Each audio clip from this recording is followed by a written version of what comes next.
Balik lagi bareng gua di SDBARTAI. Dan kali ini gua bakal bawa lu ke satu kampung kecil yang ada di pelosok Pandeglang, Banten. Namanya Kaduhejo. Tahun 1998, suasana kampung ini masih asri banget. Jalan tanah, suara jangkrik malam-malam, dan angin yang suka bawa bau sawah basah habis hujan. Di tengah kampung itu ada satu keluarga sederhana, tinggal di rumah kayu berdinding bilik, berdiri nggak jauh dari satu pohon beringin tua yang gede banget.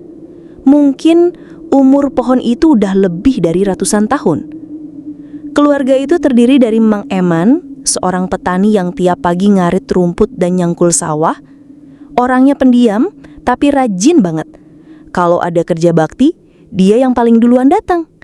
Istrinya Bu Ijah, ibu rumah tangga yang dikenal suka bikin kue cucur paling enak se-Kaduhejo. Bu Ijah juga sering bantu lahiran ibu-ibu kampung. Walau bukan dukun beranak, dia sering disuruh karena tangan dinginnya. Anak pertama mereka namanya Didi. Cowok usia 17 tahun, udah lulus SMP tapi gak lanjut sekolah karena bantuin bapaknya di sawah. Didi kalem, gak neko-neko, tapi badannya keker karena tiap hari ngangkut karung padi. Anak kedua Rijal, umur 13 tahun, masih sekolah kelas 2 SMP. Anak ini beda dari Didi, agak keras kepala, cerewet, dan suka main ke sungai. Hobinya mancing dan manjat pohon, bahkan sering manjat ke pohon beringin di dekat rumahnya. Dan yang paling kecil, Mesa, cewek umur 7 tahun yang baru masuk kelas 1 SD. Mesa ini lucu banget. Pakai seragam merah putih yang kebesaran, rambutnya dikuncir 2, dan kalau pagi suka jalan kaki ke sekolah sambil nyanyi-nyanyi lagu anak-anak. Dia yang paling disayang sama semua orang di rumah itu. Rumah mereka dikelilingi pohon pisang, kebun singkong, dan satu kandang kambing yang isinya cuma 2 ekor. Di belakang rumah ada sumur tua yang airnya bening banget. Kadang anak-anak suka mandi di situ. Malam hari, suara kodok bersahutan dan lampu Petromax jadi penerang utama karena listrik belum nyambung merata di kampung itu. Warga kampung juga adem ayem. Tiap sore, ibu-ibu ngobrol di teras sambil ngeraut lidi buat sapu. Anak-anak main enggrang atau bentengan. Dan bapak-bapak ngopi di warung Kang Ujang sambil bahas politik dan harga gabah. Pohon beringin besar yang ada di dekat rumah Mang Eman itu, ya, waktu itu masih dianggap pohon biasa aja. Gak ada yang nganggap angker, gak ada yang takut, dan gak ada cerita seram yang beredar. Anak-anak malah sering main di bawahnya, naik ayunan tali yang diikat ke salah satu dahannya. Sampai pada suatu waktu, semuanya berubah. Hari-hari berlalu seperti biasa di Kaduhejo. Udara masih seger, kabut tipis masih sering turun pagi-pagi. Didi dan Rijal tetap bantuin di sawah, sementara Bu Ijah sibuk nyuci di sumur belakang. Mesa si bungsu makin betah main di sekitar pohon beringin yang tumbuh gagah gak jauh dari rumah mereka. Tapi beberapa hari belakang, suasana kampung mulai berubah. Gak drastis, tapi cukup bikin bulu kudut berdiri kalau lo perhatiin baik-baik. Awalnya cuma hal-hal kecil. Seekor ayam peliharaan Mang Eman tiba-tiba hilang. Padahal dikanggangin, gak ada bulu berserakan. Hilang begitu aja. Mereka kira dicuri musang. Tapi anehnya, kejadian itu terus berulang. Ayam-ayam hilang satu persatu tiap malam. Terus, malam-malam tertentu, Rijal sering ngedengar suara-suara aneh kayak ranting patah dan daun-daun kegesek angin kenceng dari arah pohon beringin. Tapi pas dicek paginya, gak ada tanda-tanda apapun. Gak ada ranting jatuh, gak ada bekas apapun di tanah. Bu Ija juga pernah cerita ke Mang Eman. Waktu dia nyapu halaman jam 4 pagi, dia ngeliat bayangan orang berdiri di bawah pohon beringin, diam aja, kayak ngeliatin ke arah rumah. Tapi pas dia mau panggil, sosok itu udah gak ada. Mang Eman pikir istrinya cuma kecapean. Gak ada yang seriusin hal-hal kayak gitu. Ya, namanya juga kampung, kadang perasaan suka main sendiri. Tapi malam-malam makin gak biasa. Lampu Petromax di dapur sering tiba-tiba mati sendiri. Padahal udah dicek sumbu dan minyaknya. Mesa, yang biasanya ceria, mulai sering ngomong sendiri sambil main tanah di bawah pohon beringin. Katanya, dia punya temen baru, kakak cewek yang suka ngajak main sore-sore. Tapi yang aneh, gak ada siapa-siapa di sana. Puncaknya terjadi satu malam, saat angin tiba-tiba berhenti. Kampung Kaduhejo sunyi banget. Gak ada jangkrik, gak ada suara kambing, gak ada suara apa-apa. Langit bersih, tapi entah kenapa suasana jadi mencekam. Rijal yang tidur di balai-balai bambu dekat jendela ngerasa kayak ada yang ngeliatin dari luar. Dia ngintip pelan-pelan lewat celah jendela, dan untuk sepersekian detik dia ngeliat sosok hitam besar berdiri membelakangi pohon beringin. Bayangannya panjang banget, kayak gak wajar. Tapi pas dia ngucek mata dan lihat lagi, gak ada siapa-siapa. Dia gak ngomong apa-apa ke siapapun. Tapi malam itu dia gak tidur sampai subuh. Dan sejak malam itu, gangguan demi gangguan mulai muncul. Pohon beringin yang dulunya cuma jadi tempat anak-anak main, perlahan berubah jadi sesuatu yang lain.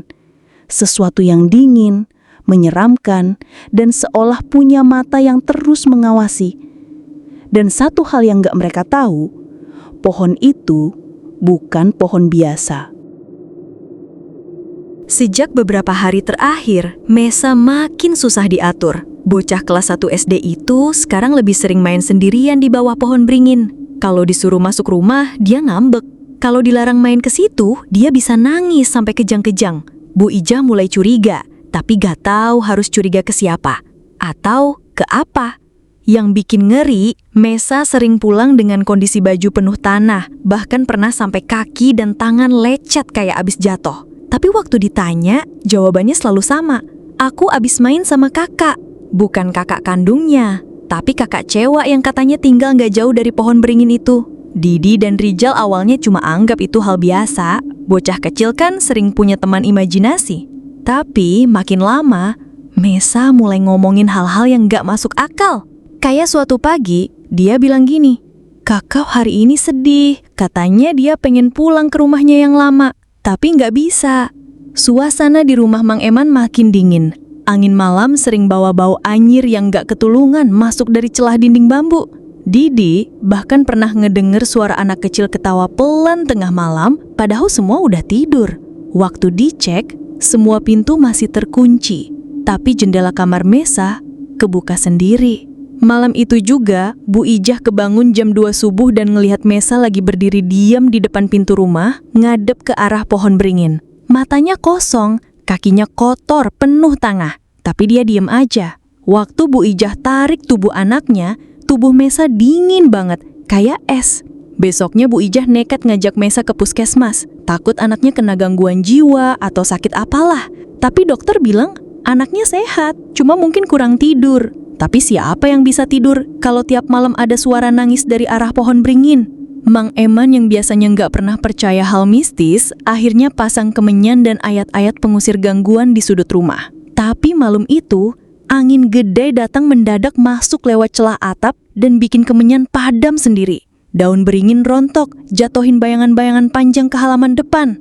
Dan waktu Mang Eman lihat keluar lewat celah, ada yang berdiri di bawah pohon itu. Tinggi, rambut panjang, nggak kelihatan wajahnya, tapi kelihatan jelas tangan kirinya megang kepala bocah kecil yang matanya melotot dan mulutnya masih senyum lebar. Mang Eman langsung mundur, nggak percaya sama yang dia lihat. Tapi begitu dia nengok ke arah tempat tidur Mesa, kosong. Malam itu juga, Mang Eman langsung nyambar sarung dan keluar rumah. Kakinya gemetar, nafasnya ngos-ngosan, tapi dia nekat lari ke arah pohon beringin. Pikiran dia cuma satu, cari Mesa. Tapi begitu sampai di bawah pohon, semuanya udah kosong, gak ada siapa-siapa. Bayangan tinggi tadi juga udah lenyap kayak kabut subuh. Daun-daun berguguran menutup tanah. Angin pelan masih semilir, tapi suasananya sunyi. Sunyi yang bikin bulu kuduk berdiri. Mang Eman bengong beberapa detik, ngerasa bingung, takut, dan gak yakin sama matanya sendiri. Tapi baru aja dia mau teriak manggil Mesa, tiba-tiba dari dalam rumah terdengar suara pintu kamar terbuka. Pas dia balik dan masuk ke dalam, Mesa udah tidur pulas di kasurnya.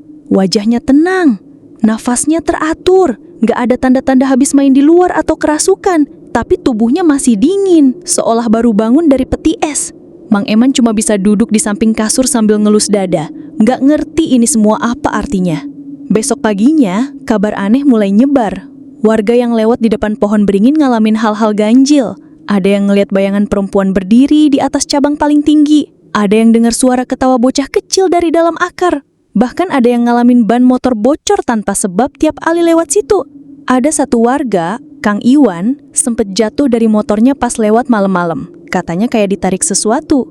Tapi yang bikin heboh, besoknya dia ditemukan kerasukan di pinggir kebun, matanya kosong dan mulutnya komat kamit gak jelas. Akhirnya, Mang Eman dan beberapa warga mutusin buat datang ke rumah Pak Kiai Ujang di daerah Jiput deket Menes. Kiai yang udah sepuh tapi masih kuat batinnya, udah sering bantu orang-orang dari kampung sebelah. Begitu Mang Eman cerita semua, Pak Kiai cuma diem, matanya merem tapi bibirnya komat kamit. Setelah beberapa menit zikir pelan, Pak Kiai Ujang buka mata dan langsung ngomong pelan. Pohon itu bukan pohon biasa, itu tempat tinggal makhluk lama. Kalau nggak ditebang sekarang, akan ada darah dan korban. Warga yang ngedengar langsung pucat. Tapi keputusan udah dibuat. Kepala desa dipanggil. Semua warga kumpul. Hari itu juga, mereka sewa alat berat dan gergaji mesin buat tebang pohon tua itu. Tapi begitu alat berat datang, semuanya mulai kacau. Gergaji pertama patah bahkan sebelum nyentuh batang pohon. Operator alat berat ngeluh tangannya tiba-tiba kram. Terus muntah darah. Mesin beko tiba-tiba mogok. Padahal semalam masih berfungsi. Bahkan pas dibenerin, mesinnya malah ngebalik arah sendiri kayak ada yang narik mundur. Salah satu warga, Kang Jajang, nekat motong pakai kapak. Tapi begitu kapaknya nempel ke kulit pohon, tangannya kelempar dan terpental sejauh 2 meter. Warga mulai panik. Ada yang lari, ada yang baca ayat-ayat, tapi semua sadar pohon itu nggak mau ditebang. Dan yang lebih serem, malamnya hujan besar turun tiba-tiba. Petir menyambar sambar di atas beringin. Dan dari dalam hujan itu, suara perempuan ketawa pelan, nyaring, dan panjang kayak ngeledek mereka semua. Hari itu hujan masih belum reda. Langit terus mendung sejak pagi. Angin dari arah utara bawa aroma getir dari dalam hutan. Daun-daun kering bertebaran di jalan.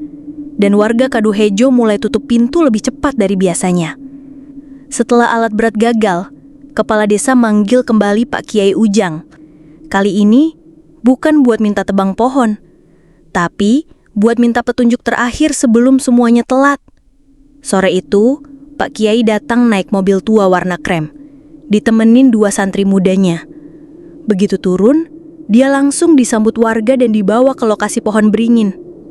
Gak ada suara obrolan, semua diem. Bahkan burung pun gak ada yang bunyi. Kiai Ujang duduk bersila di depan pohon itu. Santrinya nyiapin tikar dan dupa. Bendera putih kecil ditancap di 4 penjuru akar pohon. Di tangan kanan Kiai Ujang, segulung tasbih melilit pelan-pelan, dan mulutnya langsung mulai bacain doa-doa langka. Doa yang cuma keluar kalau jin kelas berat udah kebangkitin amarah leluhur. Menit demi menit berlalu. Aroma dupa makin nyengat. Awan di atas pohon makin gelap, tapi gak hujan. Warga berjejer rapi di belakang. Sebagian bawa anak kecil, sebagian bawa foto korban yang katanya sempat kesurupan. Tiba-tiba, boom! Petir nyambar batang pohon.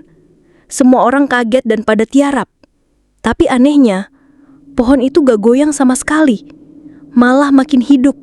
Daun-daun beringin yang biasanya lemes, sekarang bergerak sendiri kayak dijentikin dari dalam. Dan dari sela-sela batangnya, keluar kabut hitam. Bukan asap dupa, tapi kabut dingin, pekat, kayak kabut pagi di pemakaman. Kiai Ujang berhenti zikir. Matanya terbuka. Dia langsung bilang pelan tapi tegas. Ini bukan jin biasa.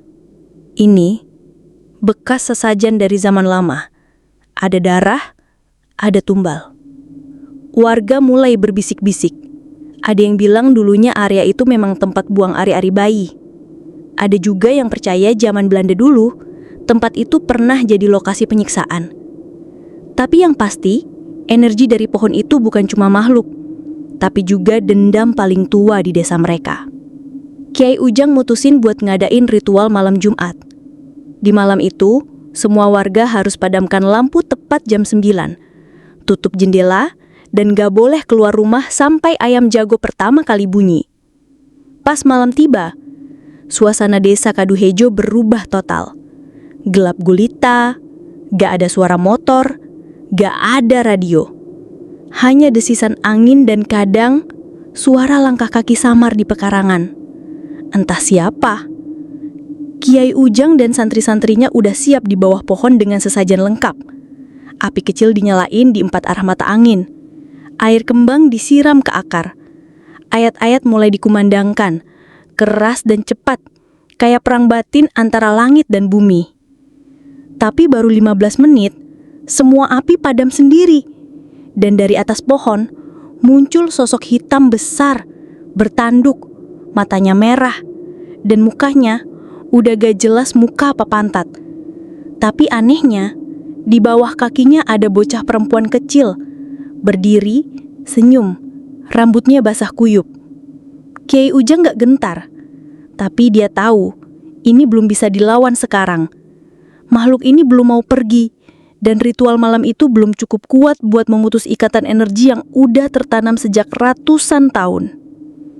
Jam 3 pagi ayam pertama bunyi. Ritual dihentikan. Pak Kiai cuma bilang 1 kalimat ke kepala desa sebelum pulang. Kalau kita nggak bongkar sejarah pohon ini, teror bakal makan lebih dari kadar nyawa. Dan malam itu, warga sadar pohon itu bukan cuma tempat tinggal makhluk, tapi juga tempat lahirnya dendam paling tua di desa mereka. Setelah beberapa minggu gangguan demi gangguan bikin warga ketakutan, dan setelah berbagai ikhtiar halus nggak berhasil, Kiai Ujang akhirnya ambil keputusan paling berat. Ritual paksa. Hari itu malam Selasa. Sekitar pukul 10 malam, Kiai Ujang datang bersama 6 orang santrinya. Mereka semua mengenakan baju serba putih, sorban dililit rapi, dan masing-masing bawa tasbih besar di tangan. Warga sekitar cuma bisa mengintip dari jauh, karena Kiai Ujang udah wanti-wanti jangan ada yang ikut campur. Mereka berkumpul tepat di depan pohon beringin besar yang selama ini jadi pusat gangguan. Tanah di sekitarnya udah mulai dikapling.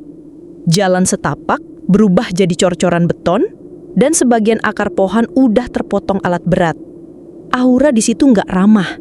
Bahkan ayam-ayam warga udah nggak pernah lewat jalur itu lagi. Kiai Ujang berdiri paling depan. Tanpa komando, para santrinya langsung mulai wirid dan zikir keras dalam irama yang kita orang biasa nggak ngerti artinya. Suaranya berat, dalam, dan bikin bulu kuduk berdiri.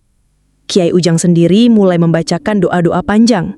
Suaranya naik turun, kadang pelan, kadang seperti membentak sesuatu yang gak kelihatan. Tiba-tiba, "Ar!" terdengar suara jeritan wanita yang melengking panjang dari arah pohon beringin, diikuti tangisan anak kecil yang pelan tapi memilukan. Udara di sekitar berubah drastis. Hawa dingin berubah jadi panas, lalu dingin lagi. Daun-daun berguguran. Lampu jalan mati. Lalu muncul sosok perempuan berambut panjang, bajunya compang-camping, wajahnya penuh darah. Di belakangnya berdiri seorang anak perempuan kecil menangis sambil memeluk kakinya. Keduanya muncul dari bawah akar pohon, perlahan naik ke atas tanah dengan tubuh setengah melayang, mata nanar, dan wajah penuh kesedihan. Mereka berlutut di depan Kiai Ujang. "Ampun Kiai, jangan usir kami." Suara itu lirih tapi terdengar jelas. Hantu perempuan itu minta belas kasihan. Dia mengaku marah, bukan karena ingin mengganggu manusia, tapi karena rumahnya, pohon itu, udah diganggu. Dulu tempat itu sunyi, gak ada yang lewat, gak ada bangunan. Tapi sekarang udah mulai dibuka jalan, tanah dibelah, dan suasana gak lagi tenang. Kami dulu korban, kami dibantai, sekeluarga, satu kampung, dibunuh dan dikubur hidup-hidup dalam satu lubang besar, tepat di bawah pohon itu. Wanita dan anak-anak gak luput. Dan dari lubang itulah tumbuh pohon beringin yang sekarang berdiri. Kiai Ujang akhirnya bicara. "Aku paham kalian korban. Tapi sekarang kalian udah nyakitin manusia. Kalian ganggu anak-anak, bikin orang kesurupan, ngerasukin orang yang gak bersalah. Malam ini juga kalian harus pergi. Hantu perempuan itu isek. Tapi keputusan udah bulat. Ritual terus berlanjut. Bacaan wirid makin keras. Suara Kiai Ujang menggelegar. Cahaya dari lentera para santri tiba-tiba berubah warna. Dari putih jadi kemerahan.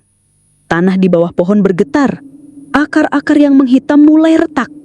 Teriakan terakhir dari hantu perempuan itu menggema keras, lalu hening. Sekejap, semua kembali sunyi. Mereka musnah. Gak ada lagi aura gelap. Gak ada suara tangisan. Gak ada hawa panas. Pohon itu masih berdiri, tapi udaranya udah beda. Lebih ringan, lebih tenang. Warga yang malam itu diam dari kejauhan, mulai keluar dari rumah. Dan entah kenapa, banyak yang tiba-tiba menangis, kayak beban bertahun-tahun hilang dari pundak mereka. Esok paginya, pihak desa resmi menebang pohon beringin itu. Gak ada lagi gangguan. Bahkan, Mesa, anak Pak Eman akhirnya bisa tidur nyenyak untuk pertama kalinya dalam sebulan terakhir. Cerita itu pun perlahan berakhir. Tapi banyak warga percaya, arwah-arwah itu bukan pergi, hanya berpindah. Waktu terus berjalan. Pohon beringin itu udah nggak ada. Udah tumbang. Udah ditebang sama pihak desa. Beberapa minggu setelah pengusiran makhluk halus itu berhasil dilakukan sama Kiai Ujang dan para santrinya. Tempat itu sekarang udah jadi jalan besar. Dilewatin banyak kendaraan. Bahkan beberapa rumah udah berdiri nggak jauh dari lokasi itu. Tapi, ada hal yang nggak pernah bisa hilang dari ingatan warga sekitar. Tangisan malam itu, jeritan yang menggema dari bawah akar. Sampai sekarang, warga sekitar bilang, kadang-kadang kalau malam Jumat Kliwon atau malam Selasa, masih suka kedengeran suara anak kecil nangis. Atau bayangan perempuan duduk di bekas akar pohon yang sekarang udah ditimbun aspal. Mang Eman dan keluarganya sekarang udah pindah. Rumah mereka dijual murah banget, katanya karena nggak betah. Didi merantau, Rijal sekarang kerja di Cilegon. Dan Meisa tumbuh jadi gadis remaja yang jauh lebih pendiam dari sebelumnya. Tapi tatapan matanya kadang masih kosong. Kayak ada sesuatu yang pernah dia lihat tapi nggak bisa diceritain ke siapa-siapa. Dan lo tahu apa yang paling bikin merinding?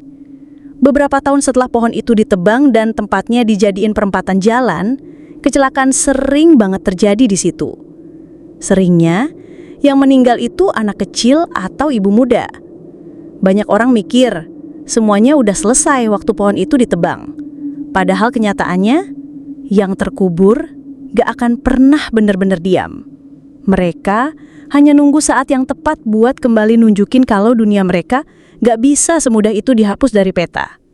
Karena tempat itu udah jadi bagian dari mereka selamanya. Oke, gimana? Menarik bukan? Silakan subscribe channel ini jika kalian suka dengan kisahnya. SDBA RTAI undur diri dan salam misteri.